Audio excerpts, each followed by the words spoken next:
बिस्मिल्लाहिर्रहमानिर्रहीम। अस्सलाम वालेकुम नाज़रीन, मेरा नाम सरवत वलीम है। नाज़रीन, दो चीज़ें जो बड़ी एक दूसरे से कनेक्टेड हैं वो है सियासत और पाकिस्तान की इकॉनमी। और पाकिस्तान की इकॉनमी को फिगर्स में ना देखा करें। पाकिस्तान की इकॉनमी का ताल्लुक़ एक आम आदमी की जेब से है, एक आम घर के किचन से है। ये है पाकिस्तान की इकॉनमी। अगर तो एक आम फ़र्द खुश है, उसके घर के अंदर राशन पूरा हो रहा है, तो समझ लीजिए पाकिस्तान बेहतर हालात के अंदर है। लेकिन ये दोनों चीज़ें जो सियासत और इकॉनमी की मैं बात कर रही हूँ, जब तक पाकिस्तान की सियासत के अंदर इस्तेहकाम नहीं आएगा, IMF की तर्ज के मुआहदे होते रहेंगे और इसके अंदर जो सख्त किस्म की शराइत है, गवर्नमेंट सिर्फ अपने बका के लिए उनको कबूल करते रहेगी, क्योंकि इसका सारा बोझ जो है वो गवर्नमेंट नहीं, एक आम आदमी के ऊपर आएगा। पाकिस्तान की सियासत के अंदर इस्तेहकाम तब आएगा जब इमरान खान साहब के लिए कोई एक बेहतर रास्ता चुना जाएगा। इमरान खान साहब के ऊपर दो चीज़ें इस वक्त भारी पड़ रही हैं। वो ये करने की कोशिश हो रही है कि इमरान खान साहब को हर तरीके से राज़ी करने की कोशिश हो रही है, मगर इमरान खान साहब जो है वो किसी भी सतह पर नरमी करने के लिए तैयार नज़र नहीं आ रहे। इसी वजह से ये बात अब आपको सरे बाज़ार भी सुनने में मिल रही होगी, हर टेलीविज़न के ऊपर आपको ये मिलेगी आइंदा चंद रोज़ के अंदर, कि इमरान खान साहब के बारे में जो पाकिस्तान तहरीक इंसाफ ये दावा कर रही है ना कि 2025 में खान साहब रिहा हो जाएंगे, तो 2025 क्या 2030 तक की बातें इसलिए हो रही हैं क्योंकि इमरान खान साहब जो हैं वो दीगर सियासतदानों की तरह कोई भी नरमी बरतने को तैयार नहीं है। और इमरान खान साहब के बाहर निकलने की एक ही गारंटी हो सकती है अगर खान साहब अपना नर्म हाथ कर लेते हैं। अदालतों से किसी भी किस्म के इंसाफ की तवक्को नहीं है, क्योंकि जो अदालत अपने हुक्म के ऊपर अमल दरामद ना करा सके, इमरान खान की उनके तमाम लोगों के साथ मुलाकात ना करा सके, इमरान खान की उनके बच्चों के साथ बात ना करा सके, उस अदालत से इंसाफ की तवक्को ना इमरान खान को है, ना ही अब आवाम को है। और इमरान खान साहब सिर्फ उस सूरत में बाहर आ सकते हैं अगर वो कुछ नरमी दिखाते हैं, लेकिन चूंकि वो इसके लिए तैयार नहीं है, इसलिए इमरान खान साहब का बाहर आना अभी ऐन नज़र आ रहा है जो वो मुमकिन नहीं है। दूसरी एक बात चीज़ ये है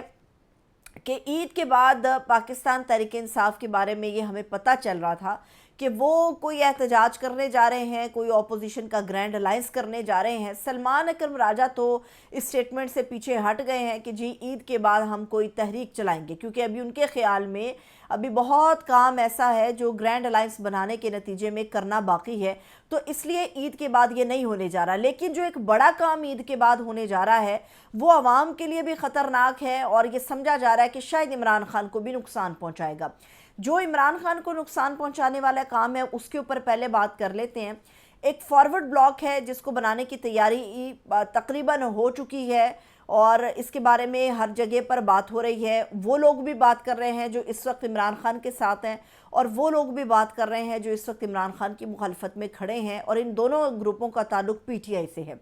ये बात अब तय हो चुकी कि फॉरवर्ड ब्लॉक बनने जा रहा है और शायद इस फॉरवर्ड ब्लॉक के ज़रिए इमरान खान का नाम लेके इस पार्टी को तोड़ने का फ़ैसला हो चुका है। लेकिन इमरान खान को जिस जिस आदमी ने छोड़ा, सियासत के जिस जिस हिस्से पे, जिस जिस रास्ते पे इमरान खान का साथ छोड़ा, तो वो हमें नज़र आया कि उसकी जगह पाकिस्तान की सियासत में दूर दूर तक नहीं थी। चाहे उसे ज़बरदस्ती ही सियासत के अंदर घुसाने की दोबारा से कोशिश की गई हो, मगर उसका मुस्तकबिल जो था वो रोशन नहीं था, वो इबरतनाक रहा। अवाम ने उसको बना दिया, क्योंकि PTI की अपनी कोई हैसियत नहीं है। इमरान खान PTI है और अवाम बेसिकली इमरान खान के साथ हैं। अवाम PTI के साथ नहीं, इमरान खान के साथ हैं। जो इसके बाद दूसरा बड़ा काम होने जा रहा है वो अवाम के लिए है, वो बड़ा ख़तरनाक काम है। इन छोटी और बड़ी ईद के दरमियान ये सारा कुछ ऐन मुमकिन है कि हो जाएगा।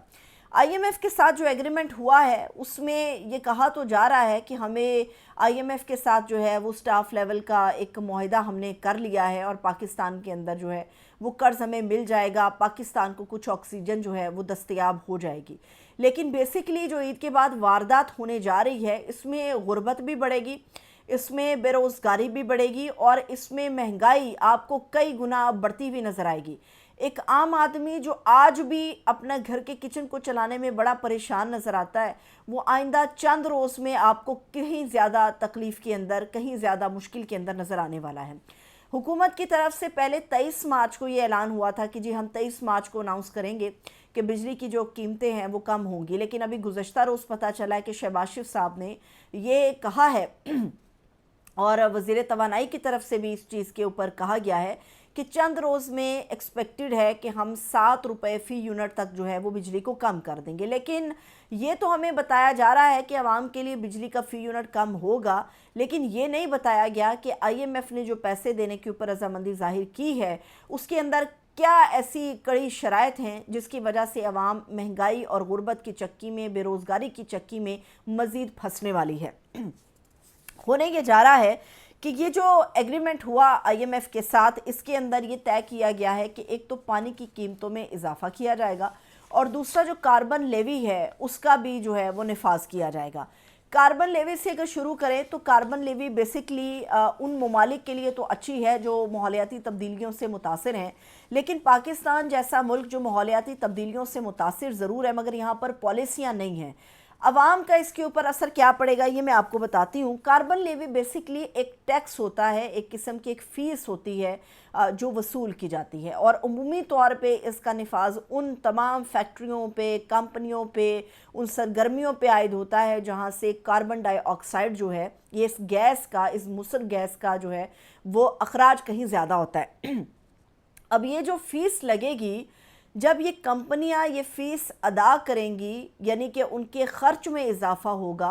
तो जो मसनूआत या जो सरगर्मियां अमल में लाई जा रही हैं उनका जो बोझ है वो एक आम सारिफ के ऊपर पड़ेगा, यानी मेरे और आप जैसे लोग जो हैं उसका बोझ इस तरह से उठाएंगे कि कंपनी जब महंगी चीज़ मार्केट में उतारेगी तो वो अपना ख़र्च जो है या इस फ़ीस का जो वसूली है वो एक आम आदमी से करेगी। तो डेफ़िनेटली अगर हमें वो चीज़ दरकार है तो हम उस चीज़ को उतना ही महंगा ख़रीदने पर मजबूर होंगे।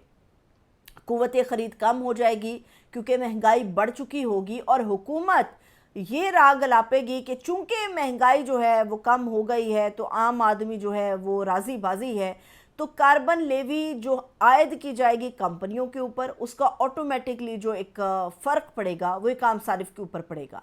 याद रहे कि कनाडा के ऊपर भी कार्बन लेवी का इनकाद है, स्वीडन के ऊपर भी बताया जाता है कि यह इनकाद है। वक्त के साथ साथ कार्बन लेवी बढ़ती चली गई है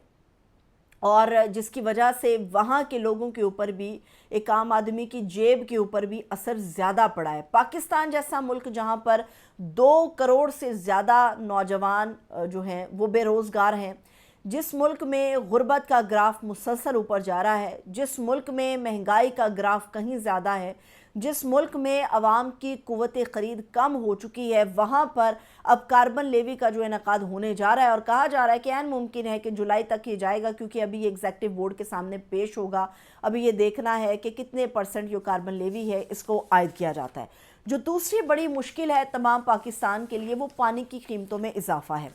अब पानी की कीमतों में इजाफा किस सतह पर होता है ये देखना बड़ा ज़रूरी है, लेकिन इसका जो नुकसान है वो शहरी इलाकों को सबसे ज़्यादा होगा। देहातों पर भी फ़र्क पड़ेगा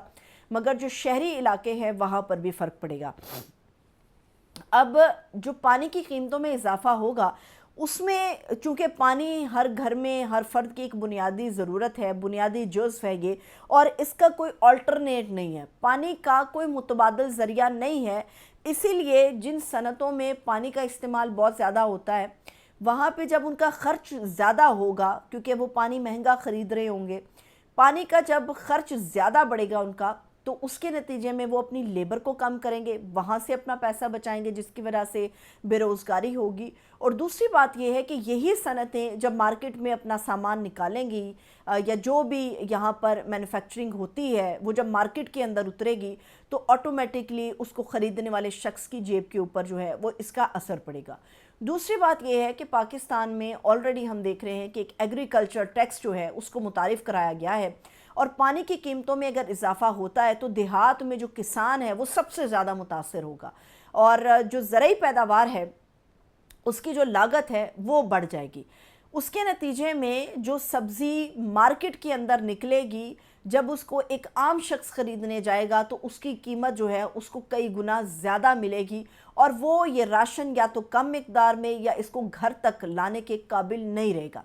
جہاں تک شہروں کی بات ہے تو دیہاتوں میں کہیں کنویں، کہیں چھوٹی موٹی ٹینکیاں آپ کو نظر آتی ہیں، کہیں پر ٹیوب ویل آپ کو نظر آتے ہیں، لیکن شہروں کے اندر یہ صورتحال نہیں ہوتی۔ اور عمومی طور پہ شہروں میں جو پینے کا پانی ہے وہ بھی صاف دستیاب نہیں ہوتا، جس کی وجہ سے آپ کو باہر سے پانی خریدنا پڑتا ہے اور اس کو استعمال کرنا پڑتا ہے، جس کی وجہ سے ایسا ہوگا کہ شہروں میں جب پانی خریدنے کی قوت کم ہو جائے گی تو بیماریاں پھیلتی ہیں۔ یہ وہ چیزیں ہیں جو پاکستان کو افیکٹ کرنے والی ہیں آئندہ چند مہینوں کے اندر، اور جس کی وجہ سے آپ کو نظر آئے گا کہ لیبر آلریڈی کم کر دی جائے گی، غربت بڑھ جائے گی، ڈنکیوں والا سسٹم آپ کو پہلے سے زیادہ نظر آئے گا، نوجوان جو ہیں وہ بے روزگاری کاٹیں گے، اور آٹومیٹکلی پاکستان کے اندر جو جرائم کی شرح ہے وہ بڑھ سکتی ہے، کیونکہ جب آپ کی جیب خالی ہو، آپ کا پیٹ خالی ہو، غربت کا گراف زیادہ ہو جائے، بے روزگاری بڑھ جائے، تو ایسے نتیجے میں صرف جرائم ہیں جس سے انسان اپنا سروائیول کرنے کی کوشش کرتا ہے، لاقانونیت پھیلتی ہے، جرائم بڑھتے ہیں، اور جس کی وجہ سے پاکستان کہہ لیں یا آپ معاشرہ کہہ لیں، اس میں غیر یقینی کی فضا کہیں زیادہ بڑھ جاتی ہے۔ اجازت دیجیے، اپنا بہت سا خیال رکھیے۔ خدا حافظ۔